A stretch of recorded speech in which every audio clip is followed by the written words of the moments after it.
Well, we're just going to pick off with this little kind of mini workshop that I've done to help you kind of customize this program for you.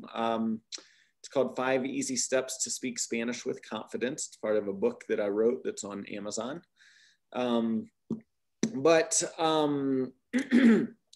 This step to customizing your Spanish program, today we're going to talk about having some good conversation starters that are prepared that you can use in just about any situation you find yourself when you hear somebody speaking Spanish.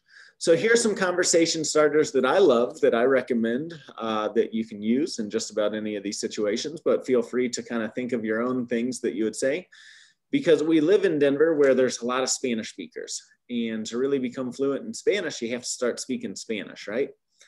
As a new Spanish student, oftentimes you just don't know what to say, right? Like, what do you say? How do you start that conversation? If you have a hard time starting conversations with people in the first place, going into your second language, that's much harder. So if you just memorize a few conversation starters, so the next time you hear somebody speaking Spanish, you can just say one of them to that person, it'll help you out a lot. So one of my all-time favorite would be to say something like, "Hola, me llamo David, estoy aprendiendo español. ¿Podemos practicar español?" Super simple, super effective, and just about nobody is going to say no to that. Yeah. So why don't, do you want to try it, Emily? Yep. Hola, me llamo Emily, estoy aprendiendo español. ¿Podemos practicar español? Perfecto. How about you, Brandon? Hola, me llamo Brandon. Estoy aprendiendo español. Aprendiendo. Estoy aprendiendo español. Podemos practicar español. I'm going to try this with Perla. She was practicing with me yesterday. Oh, yeah? It was fun, actually. Good. Yeah. Good. I'm glad to hear that. We've got another one. ¿Qué te gusta hacer para divertirte? ¿Qué significa divertirte? What do you like to do for fun? Oh. Exactly. Yeah. Good. Okay. Good. For fun. Oh, that's everybody likes talking about things that they like to do for fun. Clean cars. No. No me gusta. Not for fun. Not for fun. Not para divertirte. Divertirte. All right. So why don't you say that question to Brandon? Brandon, ¿qué te gusta hacer para divertirte? Me gusta. I know he likes to play. What is it? Baloncesto? Sí. Right? What is two plays? So. Jugar. Me gusta jugar baloncesto. And what else? Y tocar mi guitarra. Guitarra. Yeah. Guitarra. You play guitar a lot? I do. Oh. I've been playing for like 17 years. Oh, all right. Well, I gave my saxophone to Marcus, the thief. Oh, how thoughtful. Yes. Now we can play his jazz and your money. Okay. Yeah. Emily, ¿qué te gusta hacer para divertirte? Divertirte is a funny one. Yeah. Me gusta, let's see, what do I like to do? Me gusta, ¿cómo se dice garden? Me gusta trabajar en el jardín. Trabajar en el jardín. So Jardin, garden, jardín. Jardín, Jardín, so work in the garden, all right. Or sembrar. Sembrar is specifically like to plant. Me gusta sembrar en el jardín. I like to grow tomatoes. Me gusta sembrar tomatos en el jardín. All right. Me gusta sembrar. Sembrar. Sembrar en tomatoes. Tomates. Tomates and jardín. Heirloom tomatoes, to be even more specific, but I think that I'm at my limit with adjectives. That's good. I don't know. What else do I like to do? Me gusta to sleep. ¿Cómo se dice sleep? Dormir. Me gusta dormir. Dormir. And play with children. Y me gusta jugar con mis hijos. Oh, mis hijos. Yeah. This is a funny word. Mis hijos. Okay, what was to play again? Jugar. Jugar. Oh, that's right, jugar. Okay, so me gusta jugar mis hijos. Con mis hijos. You want to play Right, with them. Yeah. Con mis hijos. Yeah, that's about right. I like to bike, but I haven't done that in 2 years. Children, they put a crank in your style. All right. Muy bien. Emily, and so now the next one. ¿Cuáles son tus intereses? ¿Cuáles son tus intereses? All right, Brandon. ¿Cuáles? Oh, am I supposed to answer? Would it be mis intereses? Mis intereses. Mm-hmm. Mis intereses. Let's see. What am I interested in? I don't know. Everything, really. Let's see here. Writing fiction? Sí, la escritura de ficción o escribir la ficción. Escribir. That makes sense. Let's see. I'm interested. Mis intereses. Intereses. Mis intereses. Mis intereses son escribir la ficción.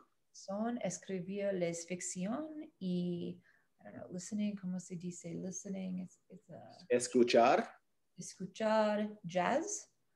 I don't know. All right, your turn.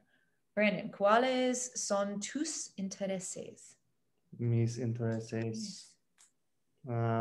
Aprendiendo y leer. Huh? Mis intereses son aprender y leer. Son aprender y... So the son, what does son mean? Son is are. Are, okay. That makes sense. ¿Cuáles son tus intereses? What are your interests? And so what I'm saying is mis intereses son, which is translated as like... My interests are. Oh, my interest. Now it makes sense. My Yeah. brain has processed. Okay. I was like, I don't understand why the son is that. My interest. Okay, that's it. That's what total. That's it. No more interests? Nope. I like to learn and read. And here's another one for you. What makes you happy? ¿Qué te hace feliz? This is a nice one. ¿Qué te hace feliz? Me hace? Is that how I would say it? Me hace feliz? Me hace. Me hace, it would just be me hace. Okay, me hace feliz. What makes you happy? Mis, oh shit, what is it again? Mis who? Hijos. Mis hijos feliz. Me feliz? Mis hijos feliz. Feliz. My children happy? It has to be make me happy, right? Ask him. So here you'd say mis hijos me hacen feliz. Mis hijos me hacen feliz. Porque es plural. Mis hijos me hacen feliz. Okay, that's as far as I'm going to get with that one. That's How right. about you? Brandon, te hace feliz? Me esposa hace feliz. Bien. Yeah. ¿Qué significa esposa? What did you say? My My wife. Ah, she does. She works at the car wash too.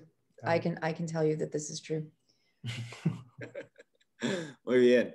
So these are just my suggested conversation starters. Do you have any of your own that you would want to learn how to say in Spanish? Oh gosh, these are good. What don't you know? What don't you know?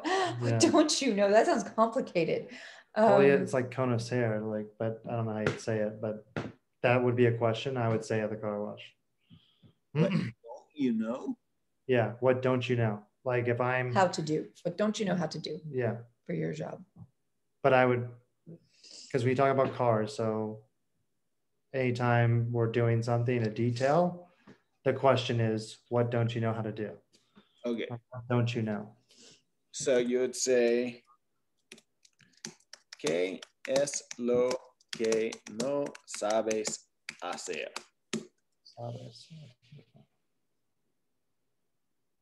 sabes. Is to know. Just Uh-huh. another word. I feel like that was in one of the earlier lessons, right? And a maybe simpler way to say that, just to kind of reverse it a little bit, would be saying something like, ¿Qué quieres aprender? What do you want to learn? Yeah. What do you want to learn how to do? ¿Qué quieres aprender a hacer? Aprender, that's right. Versus aprendiendo. So that would be like, I can see how you would use that if you're training some new employees or something, some new tailors on the job, and they've been working there for a couple of weeks, and you're just shadowing them and saying, hey, yeah, so what don't you know how to do about this job? ¿Qué es lo que no sabes hacer? ¿Qué quieres aprender? ¿Está bien? ¿Qué es lo que no sabes hacer? Yeah. ¿Qué es lo que no sabes hacer? Yeah, that's a pretty common question I would ask. Okay. Anything else? Good questions. I mean, I don't know about conversation starters in the general world, but I'd probably say like, hey, what do you like about Gleam? Okay. So, ¿Qué es lo que te gusta de Gleam? ¿Qué es lo que te gusta de Gleam? ¿Qué es lo que? So, es lo que. Lo que is, what do you like? It's just how you have to say what you're trying to say. It's not like a direct translation. So, ¿Qué es lo que te gusta? So when are you using que es lo que? Like in questions, because sometimes you don't use it. You use like, que es, versus que es lo que. Is it just, I mean, how would we know the difference of when to use and when not to, would be my question. Just because I'm telling you how to use it here. It's not okay. something that you don't let that confuse you too much. Just for those particular questions, because loque is like referring to a specific thing. Okay, and we're specifically talking about Gleam. So it's like saying here, what is the specific thing that you don't know how to do for your job? Or what is the specific thing that you like about Gleam? But it's not like a good, it's not a good word for word translation. So it needs to be there, but it's hard to understand. Just learn that that's how you should say that. I mean, it's kind of a nice thing to be practicing with, like any of the Spanish speakers, really. Like, I mean, I guess specifically it would be more like, what do you like about working at Gleam for them versus a customer? I was thinking, so ¿qué es lo que te gusta de Gleam? I mean, but that same question would work for a customer as well as an employee. Okay, so you wouldn't need to add in like trabajar. You could. ¿Qué es lo que te gusta de trabajar para Gleam? De trabajar para Gleam. Okay, about versus, all right, para Gleam. Sure. Put that in parentheses, like you could say that. Okay. But Spanish is contextual too, so you don't have to be so direct either. If you're talking to an employee, ¿qué es lo que te gusta de Gleam? Like they're gonna obviously understand that you're talking about that in the sense of work. It's really funny doing this in your head. And then when I go to actually talk to Perla or, and any of them, then I'm like, oh, I can just ask them how their day is going. And then I'm going to run away. But that's how you get better. It's the only way to get better, to do that. I know it's uncomfortable, but that's how you do it.